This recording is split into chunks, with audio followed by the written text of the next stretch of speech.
Hello again, folks. This is George Shears back with Chapter 7 of A Modern Pilgrim's Progress, my long journey in discovering non-duality. In case you've missed any of the previous chapters, you'll find all of them on my YouTube channel along with this one. So here we go. Chapter 7, Slide A. What followed was a very major transformation in my life as I ardently resumed the spiritual journey I had previously started. It entailed diving deeply into humanistic and transpersonal psychology, as well as the human potential movement that was in full bloom at that time. My wife Mildred and I became actively involved with others in our local community who shared these alternative interests. In 1971, we also participated in a 3-week residential training program at a major growth center in San Diego, California. At the same time, I began experimenting very actively in applying humanistic psychology approaches and helping to rehabilitate chronic psychotic patients in the state hospital where I worked. Chapter 7, Slide B. Mildred and I also became actively involved in New Communities, a Twin Cities organization of people who were seeking alternative lifestyles to facilitate personal growth and also to conserve natural resources through communal sharing. Through this involvement, we opted in early summer of 1973 to join, with our 2 children, an existing communal home on Summit Avenue in St. Paul, Minnesota. We continued to live there for nearly 5 years with a group of 8 other adults and 11 children.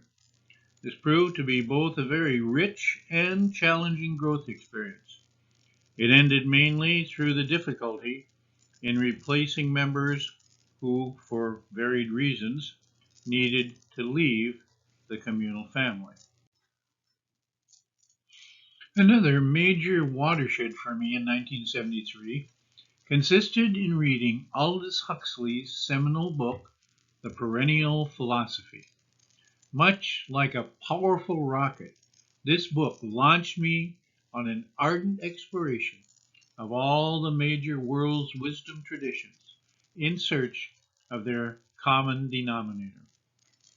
One of my main guiding lights at the outset of this search was Ram Dass, aka Richard Alpert. During the late 1960s, he had established himself as a very popular spiritual teacher of the many quote-unquote hippies who had developed an interest in Eastern spirituality.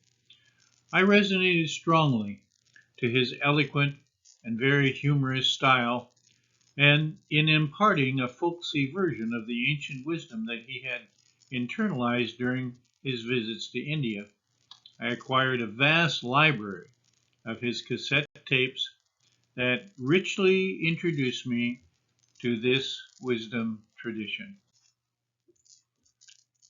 Alpert and Timothy Leary had been dismissed from Harvard in 1963 for their ill-fated psychedelic experiments there. They then went on to explore psilocybin in Mexico and became major counterculture icons. Alpert parted company from Leary in 1967 and, like many other young Americans, went to India in search of other avenues to spiritual transformation. Through his encounter there with the renowned Indian sage Neem Karoli Baba, affectionately known as Maharaji, he gave up psychedelics and became a dedicated devotee of Maharaji, who named him Ram Dass, quote-unquote, servant of God. Upon his return to the U.S. in 1968, Alpert authored his classic Be Here Now and the only dance there is. Chapter 7, Slide E. He then became a highly popular, verbally eloquent, and highly compassionate spiritual teacher for nearly 3 decades, until his nearly fatal stroke in February 1997. This left him paralyzed on the right side of his body and, ironically, with expressive aphasia that markedly limited his previously impressive verbal skills.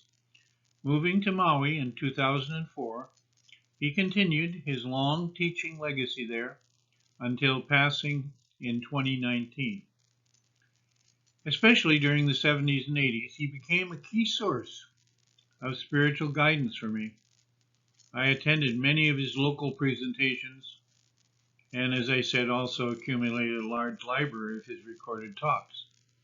I resonated very strongly to how I saw him helping to bring heaven on earth in multiple ways.